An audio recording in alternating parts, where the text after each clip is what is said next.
السلام عليكم، عاملين ايه؟ كل سنة وانتم طيبين وبألف خير. عيد مبارك علينا وعلى الأمة الإسلامية جميعا يا رب.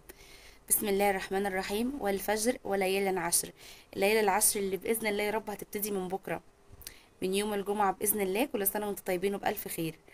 الأيام دي بتحصل فيها أقسم بالله معجزات، ده غير يوم عرفة لوحده. يوم عرفة ده يعني لوحده بس كده، صيامه لوحده هيكفر ليك سنة راحت وسنة هتيجي. بس إلا المتشحنين والمتخاصمين.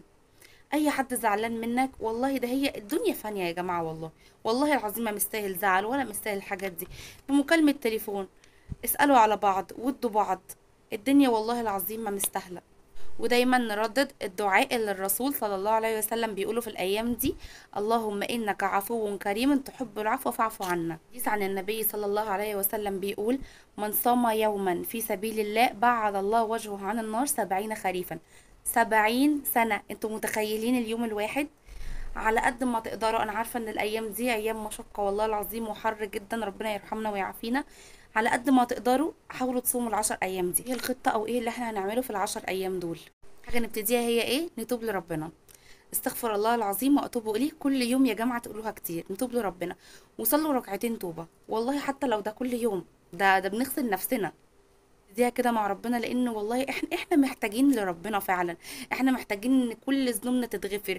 محتاجين ان احنا كده كأن يعني الايام دي اصلا كفيلة ان تخلينا كده كأننا لسه مولودين كده، مفيش حاجة خالص. فيا رب يا رب يا رب يرزقنا التوبة احنا وانتم، توبة صالحة يا رب. تاني حاجة نعملها الصيام، زي ما قلت لكم كده الحديث عن النبي صلى الله عليه وسلم: على قد ما نقدر يا جماعة نصوم. تالت حاجة الذكر اللي الرسول صلى الله عليه وسلم قال لنا عليه: تسبيح وتكبير وتهليل وتحميد واستغفار. على الأقل نخصص تلت ساعة قبل صلاة الفجر. اعملهم بس ده كده للذكر، والله هيفرق معانا جدا. وكمان نسيت اقول لكم ان اي حاجة في ال10 ايام دول مش زي الايام العادية، دي اضعاف مضاعفة. رابع حاجة تلاوة القرآن. كل يوم نقرأ، مش عارفه اقول لكم جزء ولا قد ايه، بس اللي هتقدروا عليه من القرآن. لان تلاوة القرآن في الايام دي جزاءها اضعاف مضاعفه من الايام العاديه. خمسة هي صله الرحم. زي ما قلت لكم نتصل على بعض ونسال بعض، والناس اللي زعلانين والله ما في حاجه مستاهله. الايام دي كفيله تطلعك كده كما ولدتك امك من غير اي ذنب. يا جماعه المتشحنين والمتخاصمين اعمالهم ما بترفعش، اعمالهم مش بترفع يا جماعه، ركزوا والله. ستة الصدقه.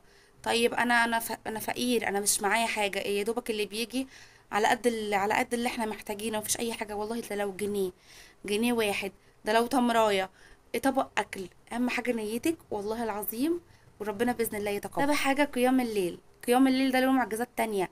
يا رب يهديني ويثبتني ويهديكوا ويثبتكوا عليه بجد والله.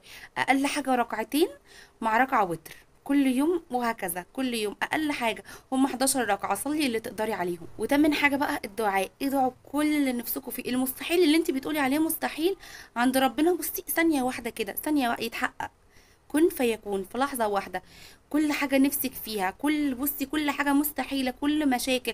كلنا بيكون عندنا هموم ومشاكل، ودايما بيكون في كرب، اصلا الدنيا دي بيكون فيها مشقة غير الجنة خالص بإذن الله.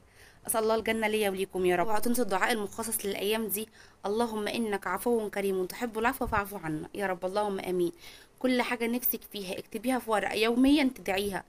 ولو صايمة قبل ما تفطري ادعي باللي انت نفسك فيه. اكتبيها حتى عشان ما تنسيش حاجة، والله العظيم قولي كل اللي نفسك فيه. كل اللي انت بتقولي عليه مستحيل، لا مفيش حاجة اسمها مستحيل عند ربنا. ايام دي ايام المعجزات يا جماعة والله. اللهم اعنا في هذه الايام على ما يرضيك، اجعلنا من الموفقين المقبولين من عبادك الفائزين يا رب. اللهم امين. وكل سنة وانتم طيبين يا رب يا رب يا رب. عدد كبير يستفاد من الفيديو ده وتبدأوا فعلا حياتكم من اول وجديد من بداية ال10 ايام دول. كل سنة وانتم طيبين. اوعوا تنسوا صلوا على النبي. سلام عليكم.